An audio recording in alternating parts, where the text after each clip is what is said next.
strategi atau langkah-langkah.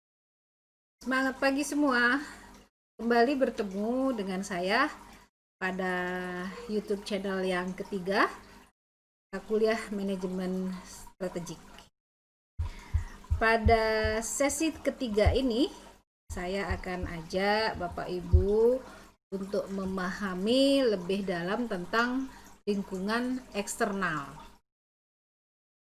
Hal yang terdiri dari peluang, tantangan, kompetisi industri, dan analisis pesaing.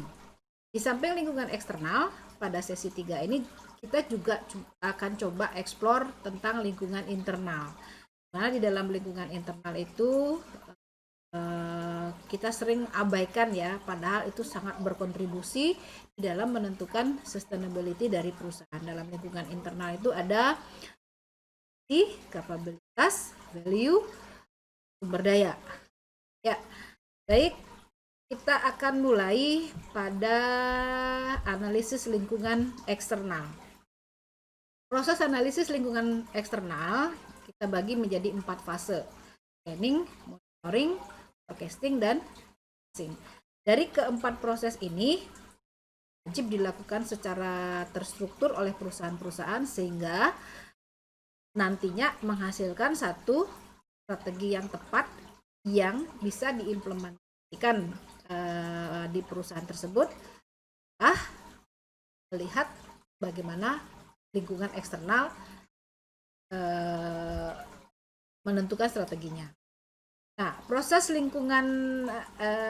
analisis lingkungan eksternal ini dilakukan dengan tujuan, yakni dari berbagai prediksi, deskripsi aspek lingkungan ekonomi, politik, hukum, sosial, budaya, teknologi, dan global, kita melakukan suatu analisis sehingga implikasinya itu akan terlihat pada peluang dan ancaman yang bisa kita formulasikan. Nah, at the end dari implikasi tersebut kita berharap perusahaan akan menemukan suatu strategi baru ya, sebagai strategi yang digunakan untuk mengantisipasi perubahan atau perkembangan persaingan. Nah, ini ada tabel beberapa ciri-ciri persaingan. Dari basically kita belajar tentang ilmu ekonomi, kita kenal ada persaingan sempurna, monopolistik, oligopoli, monopoli.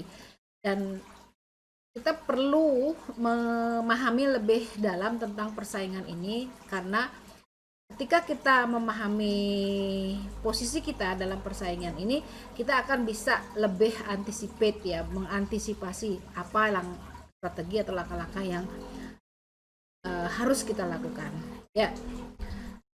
Ya, dari analisis dari segi struktur, analisis struktural industri ya, kita bisa melihat ruang lingkup persaingan itu dari berbagai perspektif. Ya, persaingan itu dibentuk oleh 5 kekuatan kompetitif. Di sini kita lihat ada 5 ya. Sisi kiri ada daya tawar pemasok atau supplier, daya tawar pemasok. Gimana sih perspektif perusahaan itu dari sudut pandang daya tawar pemasok. Kemudian yang kedua, lingkungan eksternal dari perspektif ancaman pendatang baru. Bagaimanakah kondisi perusahaan kita bila dilihat dari perspektif pendatang-pendatang baru ya, dalam misalnya dalam persaingan yang semakin ketat, tidak hanya satu perusahaan saja yang bergerak di bidang hal yang serupa, tetapi sudah banyak sekali perusahaan-perusahaan baru yang juga bergerak di bidang yang sama. Kemudian yang ketiga, daya tawar konsumen. Ketika semakin banyak perusahaan pendatang baru muncul, daya tawar konsumen juga akan memberikan kontribusi yang besar terhadap keberlangsungan perusahaan. Ya, yang keempat adalah ancaman dari barang atau jasa substitusi.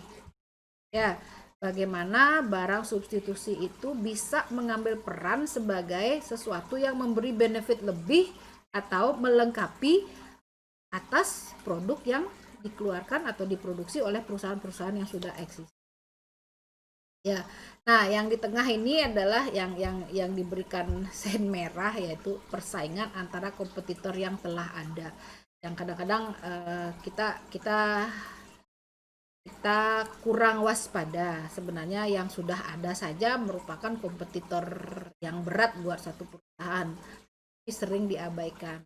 Nah, pada sesi ini kita akan coba eksplorasi itu. Ya, nah ini breakdown lebih detail tentang tantangan dari pendatang baru, ya, apa saja, skala ekonomis, diferensiasi, ya, kemudian kekuatan tawar pemasok, mana pemasok itu menjadi sangat kuat, ya, ini perlu kita telaah lebih dini. Kemudian kekuatan tawar pembeli, ya, pembeli menjadi kuat ketika pembeli mempunyai pangsa yang besar dalam total produksi industri. Nah, kalau perubahan-perubahan ini terjadi, bagaimana kita harus menyikapinya? Nah, ya, karena pembeli juga bersaing, ya. Kemudian tantangan dari produk pengganti substitusi yang saya sampaikan tadi, substitutor ini mengambil peran pengganti yang membuat perusahaan itu harus, ya, dalam tanda kutip, memberikan extra treatment juga, extra perhatian, attention kepada yang bertindak sebagai substitusi, ya, produk-produk substitusi. Nah, yang paling inti adalah di tengah, yang core merah itu adalah rivalitas antar pesaing, ya. Yang disebut sebagai rival itu tentunya mereka yang memiliki kekuatan, capability, dan segala sesuatunya berimbang. Ya, satu perusahaan A dinyatakan sebagai rival dari perusahaan B ketika kedua perusahaan ini memiliki sesuatu yang saling dipertontonkan, dijual, ditunjukkan kelebihan kekurangannya, dan bahkan saling menjatuhkan. Nah, bagaimana strategi kita menghadapi rival-rival yang cenderung tidak sehat? Ya. Nah,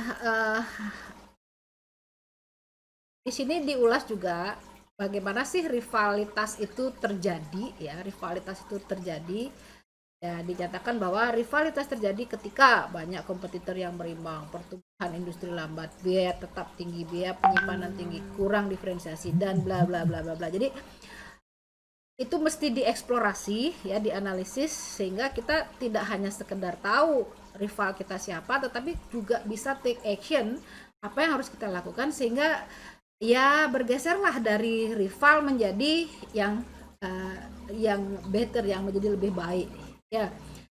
Nah, ini ada matriks tentang efek halangan masuk, halangan keluar terhadap keuntungan industri.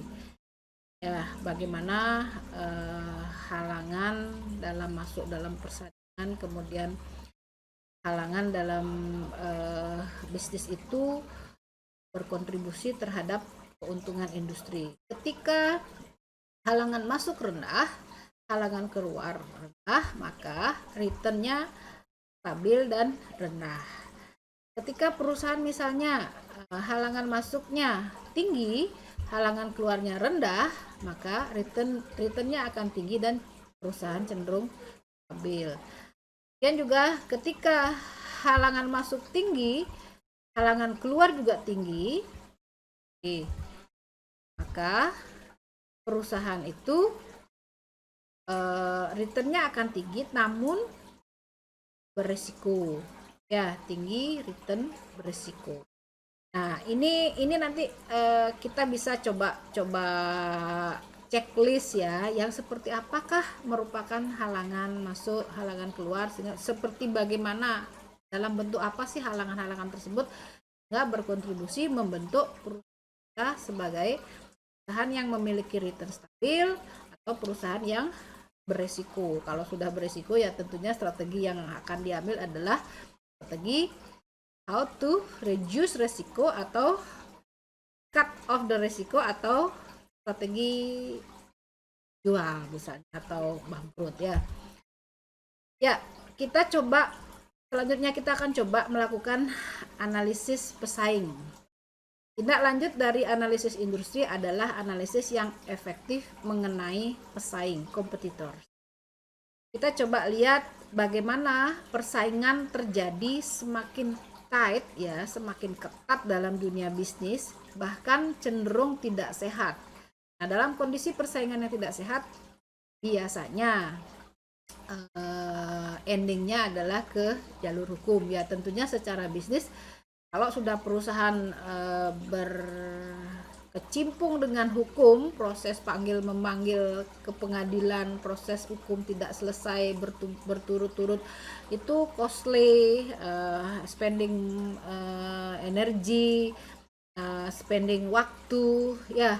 Nah, makanya dalam penentuan sebuah strategi, dalam melakukan analisis pesaing, diharapkan kita sadar kita memiliki pesaing, kompetitor, tapi usahakan melakukan kompetisi ya, bersaingnya secara sehat sehingga tidak menghabiskan sumber daya yang besar untuk menyelesaikan kasus-kasus persaingan.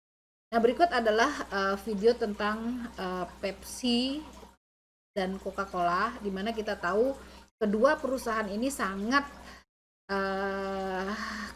tight ya, sangat ketat bersaing untuk mendapatkan popularitas dari customer maupun untuk mempertahankan produknya. Ya.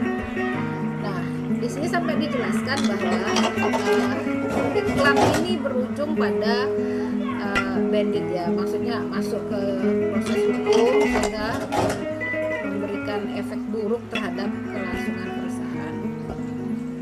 Ya.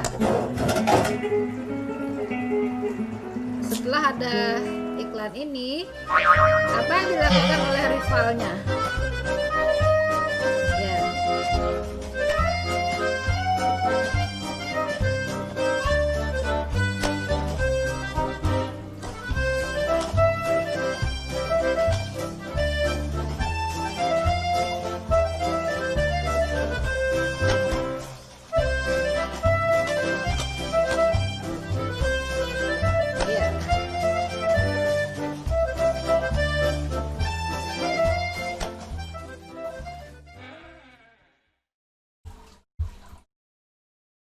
Ya, setelah si anak kecil itu mengambil Coca-Cola dan menginjak Pepsi, untuk selanjutnya Pepsi itu diletakkan pada tray yang kedua di pintu refrigeratornya. Itu apa artinya? Akibat dari iklannya si Pepsi, Coca-Cola nggak mau kalah. Coca-Cola juga dinyatakan dirinya sebagai produk yang prioritas, mendapat nomor satu di mata konsumen. Tapi dengan cara seperti itu apa ya akan membuat produk ini semakin, salah satunya lah, semakin laris? Yang terjadi justru sebaliknya, terjadi fenomena di masyarakat, waduh ini produk ini saling bersaing, saling menjatuhkan, sehingga brandnya, nanti kita bahas di lingkungan internal, brand dari produk ini bisa secara tidak langsung, tidak dipungkiri turun, merosot ya. Kalau sudah brand image turun, trust turun, ya sales atau pendapatan dari kedua perusahaan itu pasti akan terganggu. Ya, analisis pesaing diharapkan menghasilkan ya step-step atau strategi-strategi yang bisa kita apply, perbaiki strategi yang sebelumnya untuk diimplementasikan pada the next futures ya, tujuan mendatang. Jadi asumsi kita apa, strategi apa, tujuan mendatang apa, capability ya, core inti kita apa ya, itu tujuannya analisis persaing. Nah, ini ada satu assignment tugas ya, tugas untuk Bapak Ibu kerjakan, assignment 4. Di sini kita melihat bagaimana rivalitas persaingan terjadi antara Yamaha dan Honda. Mungkin Bapak Ibu pernah mendengar strategi first mover dan second mover. Apakah strategi first mover, second mover ini penting ya? siapakah sebenarnya yang akan lebih bagus dalam masa kedepannya, second mover atau first mover? Ya, coba kita lihat, kita komparasi antara Yamaha dan Honda. Saat ini kedua produk motor ini, ya, kedua produsen motor ini memiliki brand image yang sama-sama kuat di mata masyarakat. Tapi siapakah yang first mover? Ya, mungkin Bapak Ibu bisa mengingat kembali flashback antara Yamaha dan Honda, mana yang duluan? Misalnya yang pertama kali meluncurkan motor matic, Yamaha apa Honda? Kita waktu itu, saya ingat sekali pertama kali saya belajar motor matic adalah Yamaha Mio. Ya. Nah, keluar Yamaha Mio, apakah Honda diam? Honda sudah melakukan SPY, ya, market intelligence, melakukan research and development. Honda akhirnya mengeluarkan Vario. Ya, apakah Suzuki tidak mengeluarkan Matic yang sama? Ya, Suzuki juga mengeluarkan. Saya ingat sekali Suzuki punya produk Suzuki Skywave, ya. Skywave itu tahun 2007. Skywave, bukan Skywave. Skywave tahun 2007. Tetapi Suzuki ditinggalkan oleh masyarakat. Ya, Yamaha sebagai first mover, Honda, Suzuki sebagai second mover. Ya, tetapi Suzuki second mover yang ya boleh dikatakan tidak berhasil, ya. Sekarang kan kita tidak begitu tahu produk Suzuki yang matic, padahal ada, cuman tidak begitu melekat di masyarakat. Yang ada di masyarakat sekarang adalah ya sedang trendinya masyarakat membeli NMAX pertama, Yamaha menciptakan NMAX, kemudian rivalnya Honda menciptakan PCX. Coba kita amati dari promo-promo yang dilakukan. Yamaha terang-terangan menyatakan NMAX tipe berapa itu ya? NMAX siap libas PCX. Terus apakah PCX diam saja? Enggak. PCX juga mengeluarkan tagline atau moto-moto yang siap bersaing melawan Yamaha. Cuman dari kedua motor ini saya nggak tahu apakah memang sebenarnya saling substitusi, perusahaan di top hilirnya itu saling substitusi atau tidak gitu. Ya, yang jelas ya kita tahu Yamaha sama Honda itu adalah rival. Ya. Contoh lain misalnya KFC sama McD, rival. Kayak tadi Pepsi sama Coca-Cola. Ya. Nah, teori tentang first mover dan second mover ada di assignment 4 ini, ada studi kasus. Let me see. Mover advantage sepenting itukah, ya? Di sini Bapak Ibu saya ajak untuk melihat lebih dalam tentang bagaimana sih perusahaan yang menyatakan dirinya sebagai first mover bisa eksis bertahan, atau yang follower, ya, second mover, yang follower ini justru yang bisa lebih eksis setelah dia tahu kelemahan-kelemahan first mover. Ya, banyak contoh yang disampaikan di studi kasus ini, ya. Salah satu Google, contohnya Google merupakan search engine, bukan merupakan search engine pertama di dunia ini. Yang pertama adalah Archie bacanya, ya. Nah, tapi hal ini tidak berlaku pada Facebook, ya. Google bukan yang pertama, Archie adalah yang pertama, tapi Google lebih eksis dibandingkan Archie. Bahkan kita sekarang nggak pernah dengar tentang Archie ini, ya. Nah, kemudian Facebook tidak seperti itu, ya. Facebook yang pertama dan sampai sekarang tetap eksis. Jadi bagaimana first mover, second mover itu dalam kancah bisnis yang serba mendunia, ya, mengglobal ini, apakah pasti first mover akan eksis atau second mover akan lebih sempurna karena dia sudah belajar melihat kelemahan-kelemahan first mover. Ya, nah dalam studi kasus ini silakan Bapak Ibu baca kasusnya, kemudian coba compile dengan kondisi lingkungan sekitar, bagaimanakah keberlanjutan perusahaan yang first mover, second mover. Ya, kemudian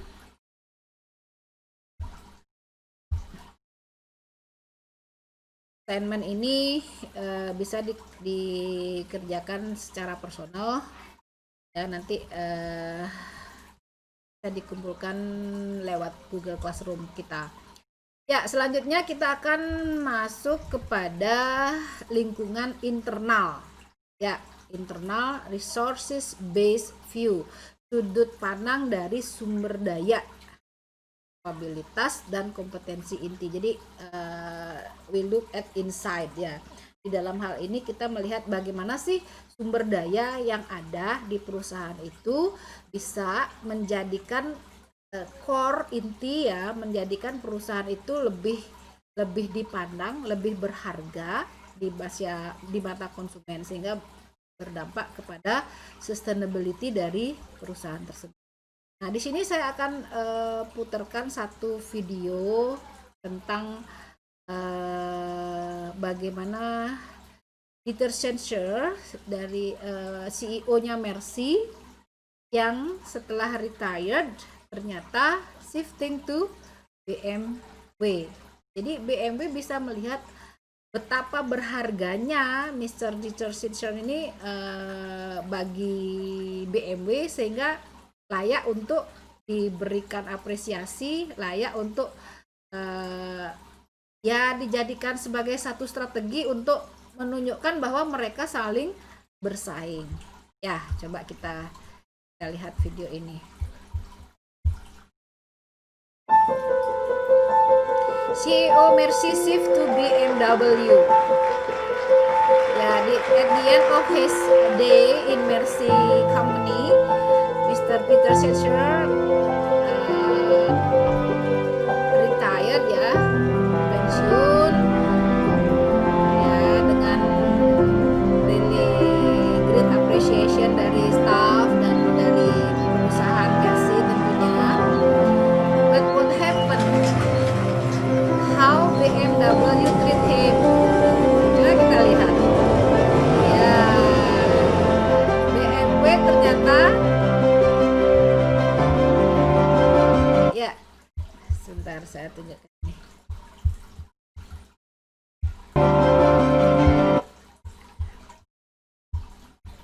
Ya, ketika beliau keluar dari Mercy ya, dengan mobil Mercy tipe, saya nggak jelas tadi melihat tipenya, tetapi BMW sudah meng-hire dan memberikan apresiasi yang lebih. Di situ yang ingin ditunjukkan bahwa sumber daya ya yang ada di satu perusahaan akan memiliki value yang luar biasa ketika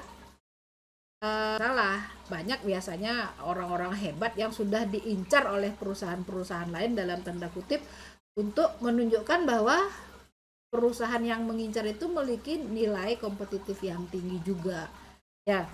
Nah, di dalam sesi ini kita akan coba eksplor tentang lingkungan eksternal yang meliputi sumber daya, capability, dan kompetensi. Oke,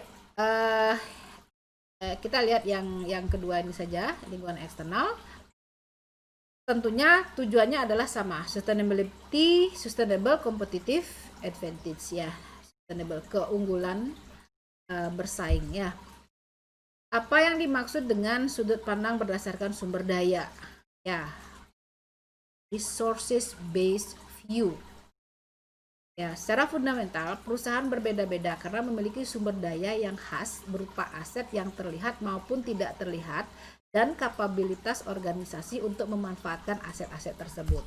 Ya, mungkin akan lebih real kita bisa lihat bagaimana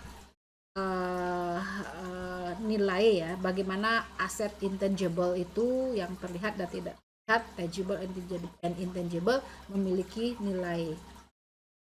Ya, Nah,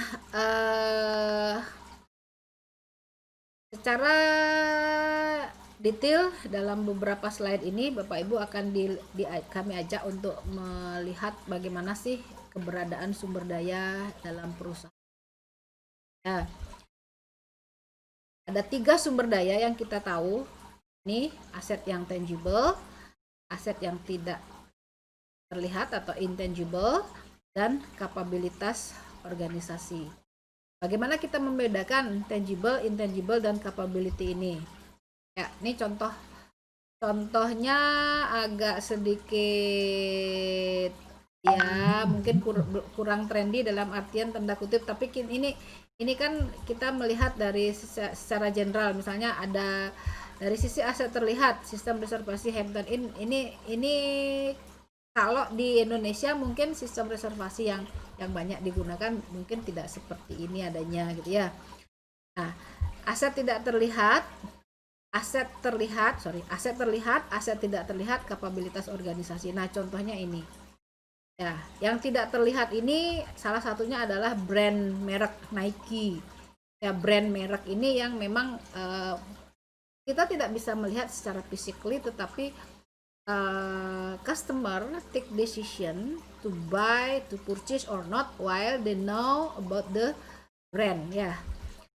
Nah, ini salah satu contoh bagaimana brand itu bisa mengubah keputusan customer ketika ada faktor-faktor lain yang mempengaruhi. Ya, selama COVID ini kan banyak mall-mall yang tutup, jadi brand ini sudah dirusak oleh faktor X ya dalam hal ini karena memang tidak di-maintain. Jadi secara tidak langsung begitu nilai itu drop ya, brand itu di sini kita tidak bisa lihat ya, yang ada hanya ini produknya jelek, ini produknya rusak. Jadi brand itu sudah tidak ada bukan sebagai sesuatu yang membuat kita tertarik untuk membeli atau ngambil keputusan membeli. Berbeda dengan ini adalah brand-brand yang ya hingga saat ini seakan-akan tidak terpengaruh oleh kondisi-kondisi eksternal atau situasi yang buruk sekalipun ya. Selama brand-brand ini kuat, jaringan distribusinya kuat, quality controlnya bagus, kreativitinya tinggi, brand-brand ini akan selamanya eksis. Kami belum ada melihat di antara sekian brand merek ini yang gulung tikar ya. Kalau di kasus kedua di sesi 2 itu kita melihat brandnya General Motor ya. General Motor tutup itu sebenarnya bukan gulung tikar, tetapi mereka menempuh satu strategi yang berbeda, yaitu strategi dealership management. Nah, untuk brand produk ini so far mereka bisa bersaing dalam artian melakukan terobosan-terobosan yang kreatif ya. Mereka tidak akan kehilangan value, mereka tidak akan kehilangan kompetensi inti ya. Mungkin saja di antara beberapa produk yang diciptakan oleh brand-brand besar ini yang tidak laku, namun dengan mudah mereka akan ya menutup, dalam artian sudah tidak memproduksi lagi. Misalnya Nestle punya satu produk yang tidak laku di pasaran, mereka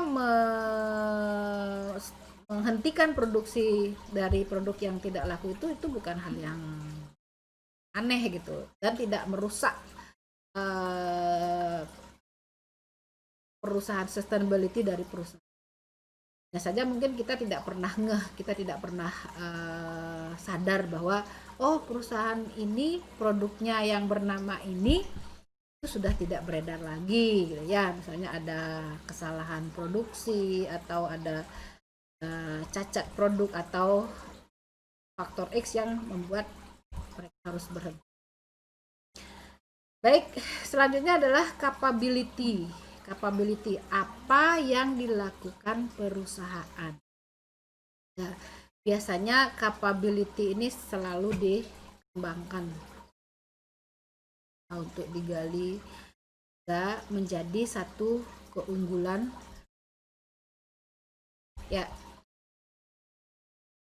ini adalah proses menemukan kompetensi inti ya, dari sumber daya yang tampak, tidak tampak, capability, capability-nya apa, kemudian step lanjutnya adalah kompetensi intinya apa. Setelah kompetensi inti ini ketemu, baru kita coba melakukan step yang bentar. Nah, ini ya, dari sumber daya atau perusahaan, capability-nya seperti apa, dan apakah capability itu memenuhi kriteria sustainability, it's sustainable kan, it's ya, analisis keunggulan bersaing. Ketika iya, berarti